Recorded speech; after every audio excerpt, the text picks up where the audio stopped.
pessoal, vim aqui para falar com vocês rapidamente sobre o conflito que começou nessa madrugada, no dia 24 de fevereiro, né? Tropas soviéticas, cerca de 150 mil, segundo dados, segundo fontes, invadiram a Ucrânia. Para entender esse conflito, que é muito complexo, precisa voltar bastante no tempo, né? Desde entender a Revolução Russa, entender a geopolítica pós-Segunda Guerra Mundial, o mundo bipolar que ali se forma. Esse mundo bipolar disputado entre os soviéticos e americanos tem um fim em 1991. A partir dali, você tem novos conflitos, principalmente no leste europeu, e por muito tempo você tinha uma Rússia muito fraca. A partir de uns 10 anos para cá, né, você tem uma formação diferente desse tabuleiro de xadrez, que a gente costuma dizer, dentro do leste europeu, e desembocou nesse caso da Ucrânia. A Ucrânia, pessoal, é um país, não é um país qualquer, é um país de 45 milhões de habitantes, um país rico, tem um solo muito fértil, né, tem uma indústria pesada e teve um passado histórico de domínio nuclear. E aí, os outros envolvimentos dessa geopolítica complexa envolve a OTAN, que foi criada ali no ano de 1949, né? E a problemática começa exatamente aí. Né? Vou deixar aqui para os meus colegas terminarem. Ucrânia, convidada ou não convidada para participar da OTAN? E a sua população quer ou não que a Ucrânia entre para a OTAN?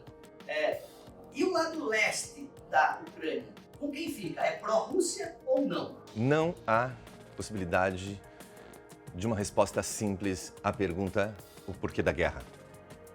Não existe essa possibilidade e qualquer tentativa de fazê-lo mostra equívoco de análise. Estamos diante de um processo que não é justificável de maneira alguma. É vergonhosa a guerra em si.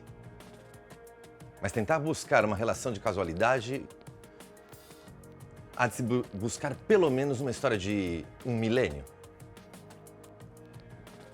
Desde a consolidação do primeiro Império Eslavo-Russo, lá pelos idos do século X, e da consolidação de uma civilização católico-ortodoxa, de Estado burocrático grandioso centralizado e com objetivos expansionistas, se confrontando a leste com mongóis chineses, a sul com turcomanos e a oeste com um conjunto gigantesco de povos e grupos étnicos que buscavam a consolidação de suas unidades territoriais e depois nacionais.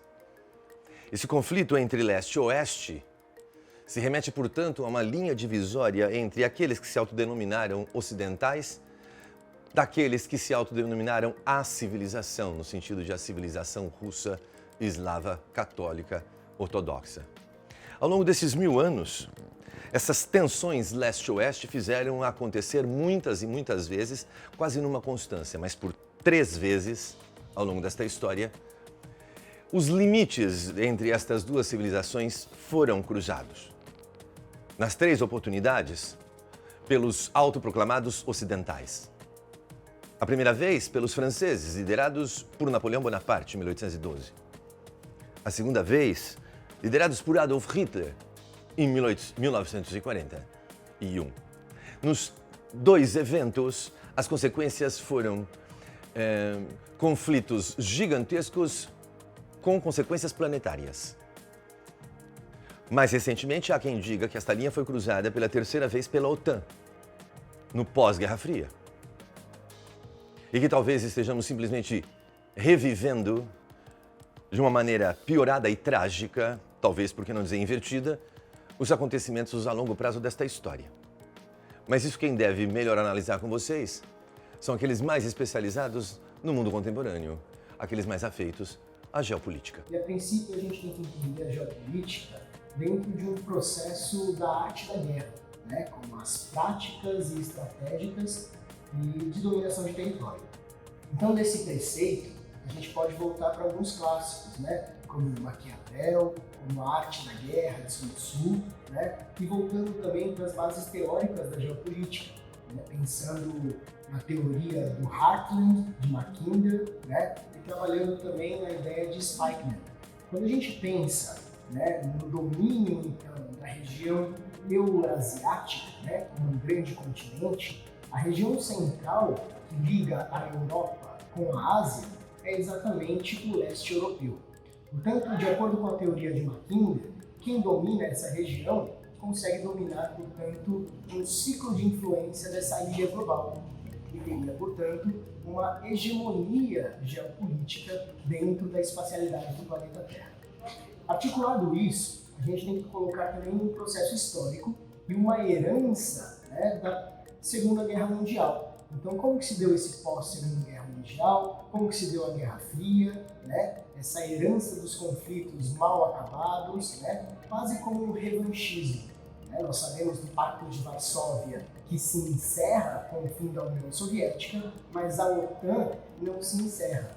Então, interferir numa zona de influência da antiga União Soviética, tentando dominar e influenciar o leste europeu, se tornou uma estratégia um tanto quanto arriscada. Nós sabemos disso, né, a partir inclusive de uma multipolaridade internacional, mas de uma unipolaridade forçada por grandes potências. E aí os Estados Unidos ganham destaque, cercando o território russo com uma série de bases militares. Estratégia essa de desestabilizar, então, a geopolítica do território russo e as possibilidades de expansão da geopolítica russa. Né? Dentro desses paradigmas, nós temos também a ideia de uma zona de influência junto com a dinâmica de acesso a recursos naturais, o que vem sendo dado desde a antiguidade, com grandes impérios tentando dominar essa região. Então, pensando nessas relações todas, hoje nós estamos vivendo um momento de deflagração de um conflito que mostra pra gente, né, um poderio bélico e um grande processo de intervenção militar com, né, diretrizes da ONU, onde a autodeterminação dos povos deveria ser respeitada, o que nós sabemos que geopoliticamente é uma grande crise. Tá? A Rússia, por seu lado, tem então o seu discurso, a OTAN, né, com base então na Europa e com influência dos Estados Unidos, também tem seu discurso. O que nós estamos vendo hoje é o desdobramento de uma crise de longo prazo. E quando a gente estuda relações internacionais, a gente sempre busca não só as origens de conflitos, de disputas no atual cenário, mas também a gente busca o apoio da história para entender conflitos de longo prazo, que às vezes estão ocorrendo de forma quase que subterrânea há muitos e muitos anos e que literalmente aparecem, não de forma surpreendente, mas de forma bastante intensa. O que você vê hoje é uma tentativa do governo russo de reequipar, de reorganizar áreas que estavam no seu domínio e que esse domínio estavam desde o século XIX.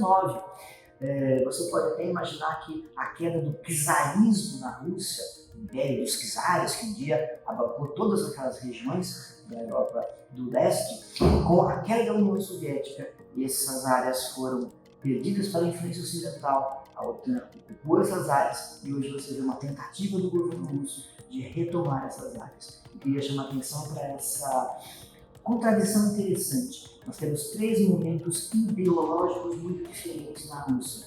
A Rússia czarista, a Rússia da União Soviética comunista e a atual Rússia do senhor Putin. Só que nenhuma das três ideologicamente é parecida uma com a outra. São momentos exatamente diferentes do ponto de vista das ideologias, mas do ponto de vista de uma lógica territorial, uma lógica cultural. De longo prazo, ela é quase idêntica. Esse é um detalhe interessante, uma forma interessante de entender as relações internacionais, buscando conexões culturais de longo prazo para entender o presente. Século XXI, não podemos negar que o mundo está globalizado. Com os meios de comunicações atuais, os meios de transporte e, claro, a economia, tudo está interligado. Algo que acontece do outro lado do mundo nos afeta aqui no Brasil. Como é o caso da Rússia e da Ucrânia. Essa crise, esse conflito, pode nos atingir diretamente no preço do petróleo, na inflação, no preço do dólar, uma vez que estamos atrelados ao valor da gasolina, estamos atrelados também à produção e à exportação de produtos agrícolas, um dos fortes da economia brasileira. uma vez que dependemos muito dos fertilizantes que compramos da Rússia. Então, dessa forma, o Brasil acaba sendo afetado. Então, principalmente também, mais uma vez, no preço do petróleo, no preço do barril de petróleo, inflação e na produção de produtos agrícolas.